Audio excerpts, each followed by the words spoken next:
My name is Martin Reyes, and I've always believed that peace was something you cultivated, like a garden. After 20 years working as a landscape architect in California, I retired early, bought a modest home in a quiet suburban neighborhood in Willow Creek, and spent my mornings sipping coffee while planning the ultimate garden paradise. It wasn't flashy, no koi ponds or Greco-Roman statues, just native wildflowers, a mix of colorful vegetables, a hummingbird-friendly feeder, and a small DIY greenhouse I'd constructed from salvaged window panes. I named the garden the Sanctuary. My late wife, Rosa, had always dreamed of having a little Eden of our own. After she passed, the garden became more than just a hobby. It became my heartbeat. The HOA, however, didn't feel the same. My first meeting with the Willow Creek HOA should have been a red flag. The president, Deborah Kingsley, a woman in her late 50s with weaponized blonde hair and an ironed American flag scarf, introduced herself with a forced smile. "We just like to keep things uniform here, Mr. Reyes," she said, handing me a laminated copy of the HOA rules, which were thicker than a church Bible. "Of course," I replied. "I'm just happy to be somewhere quiet." She gave a tight smile. "We're quiet because we're strict." The next day, I received my first notice. Unapproved installation of a vertical structure in front yard, $50 fine. It was referring to the handmade trellis I built for my climbing beans. I thought it was a mistake. Over the next few months, the fines kept coming. My wildflowers were labeled nuisance weeds. My greenhouse was called a non-conforming structure. Even my hummingbird feeder was deemed a potential wildlife attractant that may interfere with pest control services. I tried to reason with them. I attended every HOA meeting, brought photos, blueprints, even offered to help with landscaping ideas for the community park. But the board, led by Deborah and her ever-nodding lieutenants, Gary, Lenora, and Mindy, shot down every suggestion like I was proposing a meth lab. At first, I paid the fines. Then I appealed them. Then I stopped altogether. My mailbox became a war zone of pink slips and passive-aggressive warnings. It all came to a head in early spring. I was kneeling in my garden pruning roses when I heard a familiar high-heeled stomp on gravel. Deborah stood at the edge of my property with a clipboard. "Mr. Reyes," she said with the practiced condescension of a DMV manager, "you've been warned repeatedly."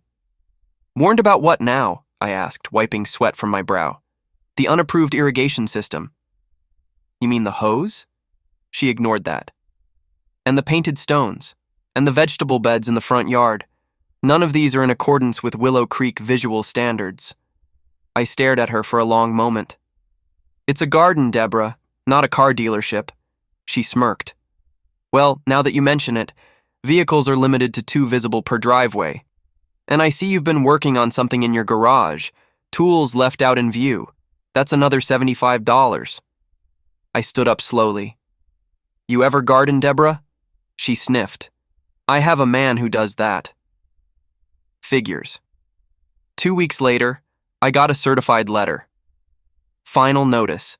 Continued violations. Administrative hearing required. At the next HOA meeting, I walked in with copies of every fine I'd been issued. There were 27 in total. I laid them all out on the table in front of the board like evidence in a courtroom. "This is harassment," I said plainly. "I have followed your rules. I've kept the neighborhood clean. My garden has won community awards outside of this HOA bubble. You don't like it because it's not turf grass and mulch. That's not a violation. That's a difference in taste." Gary, the vice president with a neck mole shaped like Florida, cleared his throat. "Mr. Reyes, this is not a debate." "You're right," I said. "Because you've already decided, haven't you?" Deborah leaned forward. "Mr. Reyes, we voted to begin lien proceedings against your property if the fines aren't paid within 30 days. That's our right as a governing body." A hush fell over the room. Several residents glanced at each other uncomfortably. I noticed one neighbor, Allison, who once complimented my dahlias, look down in shame. It was at that moment I realized this wasn't about rules. It was about control. And I had just reached my limit. Behind my house, just past the HOA boundary, sat an empty 1-acre lot. It was overgrown, full of scrub brush and junk trees, and owned by an out-of-state investor who listed it for sale every year without success. I made a call. The owner was thrilled to unload it, in cash. I bought it for $47,000. 2 weeks later, the for sale sign came down. 3 weeks after that, a 6-foot-tall fence went up. And the real fun began. Permit by permit, I started clearing the land. The best part? The lot was outside HOA jurisdiction by 150 feet. Deborah couldn't touch it. Using my landscaping contacts, I began trucking in material. Rusted-out car bodies, washing machines, busted lawnmowers, broken gnomes, mangled bicycles, and shopping carts. I arranged them with the same care I gave to flower beds, except this wasn't a garden, it was a junkyard, and it was visible from Deborah's kitchen window. The neighborhood erupted. Deborah called a special meeting. Flyers were printed.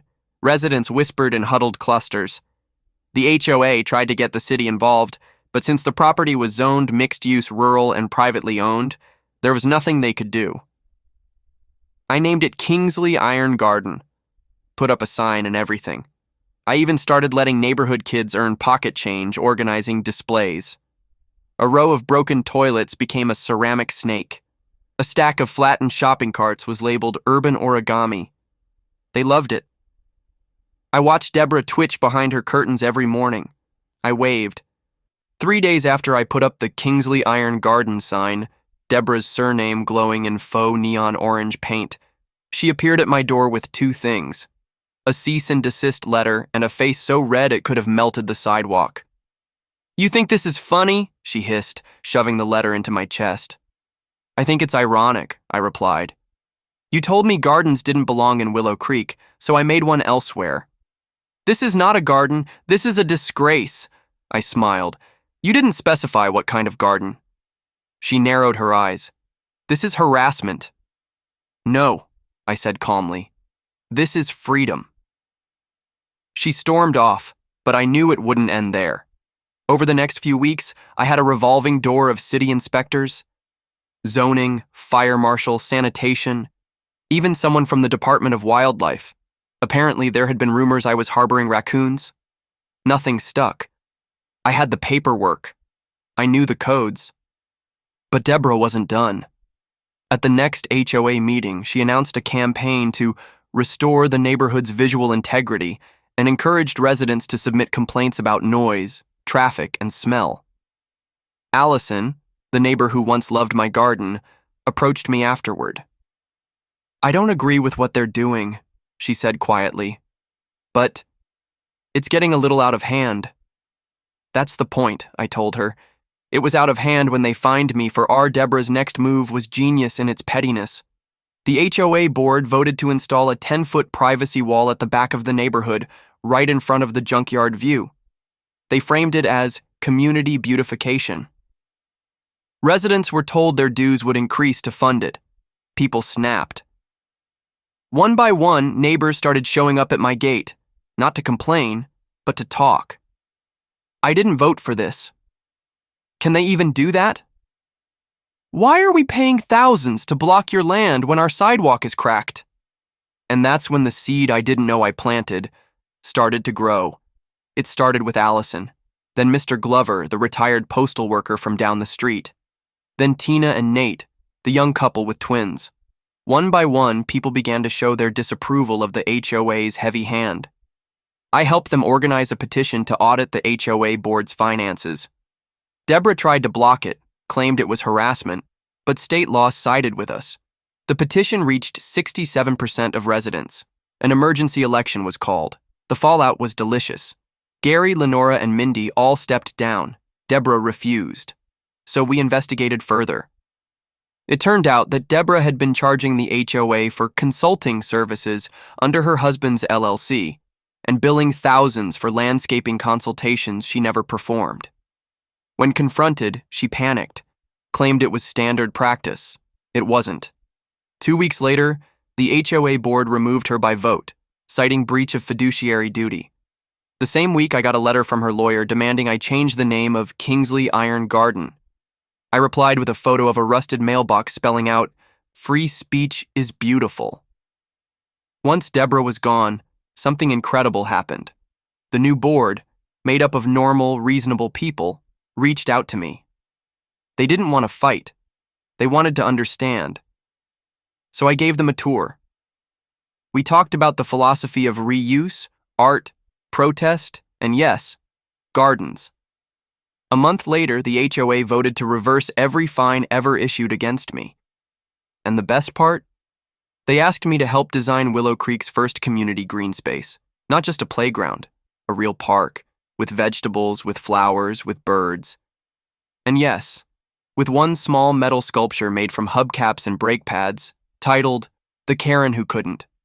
I kept the Junkyard, but I changed the name to Rosa's Garden, after my wife. I added benches, art from local students, a compost corner. It became more than a symbol of rebellion. It became a place of community. The same neighbors who once avoided me brought their kids, took photos, donated supplies, and every spring, without fail, a line of hummingbirds returned to the feeder I never took down. Spring came early that year. For the first time since I'd moved to Willow Creek, the air felt light, not just from the wildflowers I'd planted along the edge of Rosa's garden, but from the absence of a certain clenched-fisted presence. Deborah Kingsley had moved out 3 weeks earlier. Word around the block was that she listed her house quietly, sold below market value, and relocated to some gated community farther south, where her clipboard and laminated rules might be better appreciated. Nobody missed her, not even her closest board allies, who barely said goodbye. On a Thursday morning, I was in the junkyard-turned-garden rearranging a line of rusted mailbox sculptures when a black SUV pulled up just beyond the fence. A sharply dressed woman stepped out, heels crunching on the gravel. "You, Martin Reyes?" she asked. I nodded. She extended a hand. "Name's Elena Brooks. I'm a local reporter with Channel 7 News. Heard something about a man who turned HOA fines into art and sparked a community revolt. Mind if I take a look?" I chuckled. "Did Deborah send you?" Elena smiled. "No, but it seems she made your story a whole lot more interesting." The story aired that weekend. From garden finds to junkyard gold, how one man changed his neighborhood. There were drone shots of Rosa's garden, slow-motion pans of hummingbirds near metal sculptures, and even a soundbite from old Mr. Glover saying, "Honestly, he saved the block." What shocked me was the response. Messages flooded in. Strangers emailed me photos of their own HOA nightmares. People asked for advice. One woman even wrote from Nevada, "Thank you for standing up. You made me feel less alone." I wasn't trying to start a movement, but maybe I had. A few weeks later, I got a small envelope in the mail. Inside was a handwritten note from Allison, the neighbor who once stood silently at HOA meetings. "Dear Martin, I used to be afraid of rocking the boat, but you showed us what quiet resistance can become when it's done with purpose. Thank you. P.S. The kids call your place Magic Metal World now." I laughed at that. Rosa would have loved it. Then I looked out over the garden. A place born of spite, grown in resilience, now blooming with connection. I realized it had become more than just my sanctuary. It belonged to the neighborhood now. The newly elected HOA board asked if I'd be interested in leading a small team to renovate the old community park.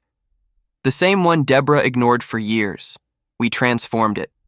We replaced the dying turf with native plants, built raised beds for shared vegetables, added benches made from old pallets, installed solar lights and a free book exchange cabinet shaped like a tiny house.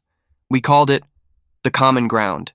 At the dedication ceremony, I said just a few words. They tried to fine me for planting life, so I planted more. And it grew all of us.